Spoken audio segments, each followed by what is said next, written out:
بسم اللہ الرحمن الرحیم۔ چائلڈ کیئر پروگرام کے سلسلے میں ڈاکٹر سہیل اسلم آپ کی خدمت میں حاضر۔ آج کا ہمارا موضوع ہے بچوں کے اندر چڑچڑاپن اور ضد کا عمل، جو ہم 5 سال سے چھوٹے بچوں کی بات کر رہے ہیں۔ ان چھوٹے بچوں کے اندر بات کا نہ ماننا، ہر بات کا جواب نو کا دینا، اور چڑچڑاپن ہونا، اور غصے میں بعض دفعہ اتنا زیادہ رونا کہ قابو سے باہر ہو جانا، یہ ایک عمل ہے جس کے بارے میں آج بات کریں گے۔ یہ چڑچڑاپن، اس بھی تکلیف کا نام کہا جاتا ہے ٹیمپر ٹینٹرم، کہ بچے کو ایسا ٹیمپر ٹینٹرم ہو جاتا ہے کہ بچہ دیواروں کو، آپ دیکھیں گے چھوٹے بچے دیوار کے اندر ٹکر مار رہے ہیں، ہاتھ غصہ کر رہے ہیں، آپ پکڑ کے اس کو اٹھانے کی کوشش کر رہے ہیں، وہ اٹھ نہیں رہا۔ یہ ہم بات کریں چھوٹے بچے کی جو 5 سال سے چھوٹا ہے۔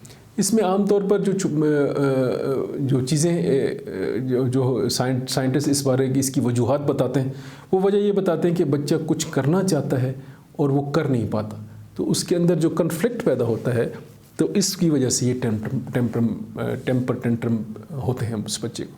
تو اس سلسلے میں بچے کے ساتھ جو اس کا جو حل ہے وہ یہ ہے کہ بچے کے ساتھ کاؤنسلنگ کرنا، اس کے ساتھ بات چیت کرنا۔ ماں باپ چھوٹی عمر سے، جب بھی بچہ بولنا شروع کرتا ہے، اس کو چھوٹی عمر سے اس کے ساتھ کمیونیکیشن، اس کا گیپ بچے ماں باپ کے ساتھ نہیں ہونا چاہیے۔ اس کی ایک ایک بات جو اس کے ذہن میں کوئی بھی سوال آتا ہے، کوئی چیز، اس کا تسلی والا جو اس کو سمجھ آ رہا ہے اس کا جواب دینا بہت ضروری ہے۔ اس کے ساتھ بیٹھ کے ہر کام کو اس کو سکھانا ضروری ہے، اس کو ٹائم دینا ضروری ہے، اس کی کیئر کرنا ضروری ہے۔ جتنا آپ اس کا خیال رکھتے ہیں، اس کو بات کو سمجھاتے ہیں، خیال کا مطلب بھی تھوڑا سا مختلف ہے۔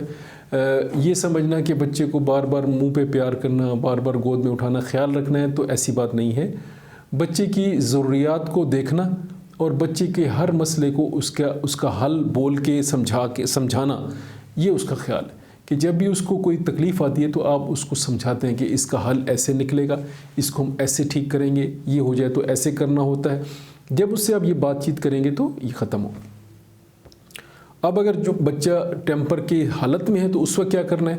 اس وقت آپ نے صرف اٹھا کے اس کو اپنی چیسٹ کے ساتھ لگانا ہے، چھاتی کے ساتھ لگا دیں۔ بعض بچے اب ایسا ہوتا ہے کہ روتے روتے روتے روتے نیلے پڑ جاتے ہیں، ٹھیک ہے، اور سانس روک لیتے ہیں۔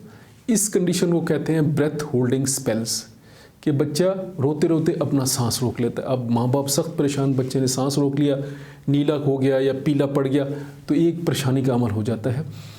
اس صورت میں بھی آپ نے اس کو نہ اس کا پاؤں یا ہاتھ مسلنا نہیں ہے، ناک منہ میں پانی ڈالنے کی ضرورت نہیں ہے، منہ میں پھونکیں، ناک میں پھونکیں نہ ڈالیں، بلکہ اس کو اپنے اٹھا کے اپنے ساتھ چیسٹ کے ساتھ لگا لیں، تو آپ دیکھیں گے چند سیکنڈ میں وہ بچہ نارمل ہو جائے گا، ٹھیک ہو جائے گا۔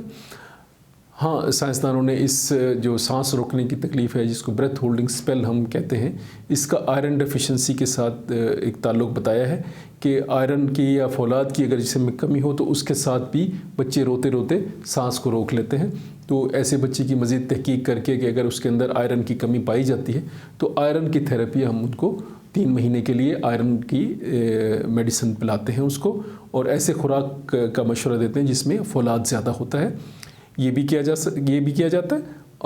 اور جو ٹیمپر ہو رہے ہوں اس وقت اپنے بچے کے اندر منہ کے اندر کچھ پانی ڈالنے کی ضرورت نہیں ہے، ماتھا، پاؤں، ہاتھ مسلنے کی ضرورت نہیں ہے، بس آپ اس کو اٹھا کے اپنے ساتھ لگا لیجیے تو انشاءاللہ، اور یہ خود بخود صحیح ہو جانے والا عمل ہے۔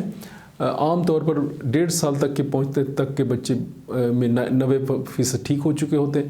1.5 سال سے بڑے والے بچوں میں 10% اور بچے ہوتے ہیں جو 4-5 سال کی عمر تک بالکل ہی ٹھیک ہو جاتے ہیں۔ تو لیکن اس سب کے لیے بچے کے ساتھ کمیونیکیشن کرنا بہت ضروری ہے۔ شکریہ۔